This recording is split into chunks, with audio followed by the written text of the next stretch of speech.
US President Joe Biden has reinstated America's support to Ukraine after he spoke to the President Volodymyr Zelensky Thursday evening. The call was focused around military assurances and economic support. Russia says it's willing to continue negotiations despite NATO allies rejecting Moscow's demands.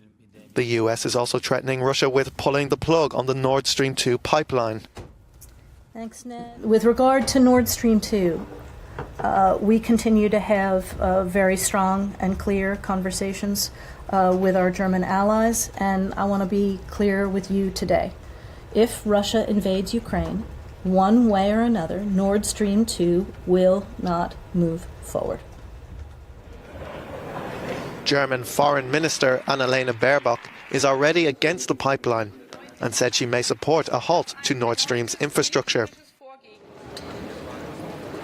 The issue already divides opinion in Berlin and will bring tension to the German coalition. Meanwhile, Chancellor Olaf Scholz will meet Biden on February 7th.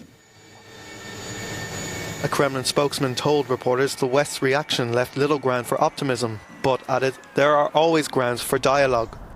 Moreover, the government in Kiev insists the threat of an invasion is not any bigger than it has been in previous years.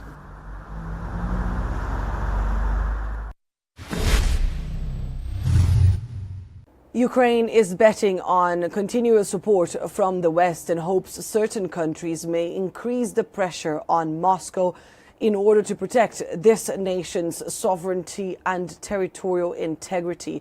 And while we're hearing that civil defense units have started training across the country to support the army in case of a Russian invasion, and that the defense ministry here in Ukraine has plans to arm some 130,000 people who are part of these defense units, the vast majority of the residents of Kiev I've met today say they hope that diplomacy can prevail. And that includes Ukraine's former Prime Minister Arsenій Яценюk, who I met today, and who told me about his views on the international community's efforts to find a solution to this crisis. I still believe that the Western world can deter Putin.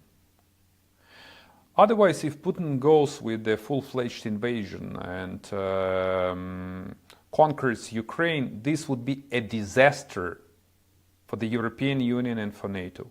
This would be a disaster for the entire free world, and this would be a success for autocratic regimes like Putin's regime and his allies.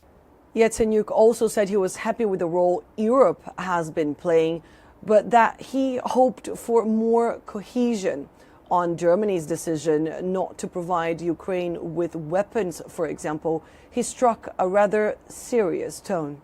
It's in the national interest of Germany not to have the conflict in Europe. Otherwise, what is to happen to German people? They will pay more for gasoline, for electricity. Their financial system will be in a disarray.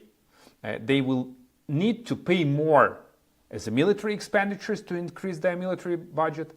They will face another wave of refugees. So if I say, please, our German friends, be more committed. Show your guts. You have these guts. Help Ukraine. And helping Ukraine, you're helping yourself. This is my message to our German friends. So the 5,000 helmets simply don't cut it? Do your best not to allow Russian bullets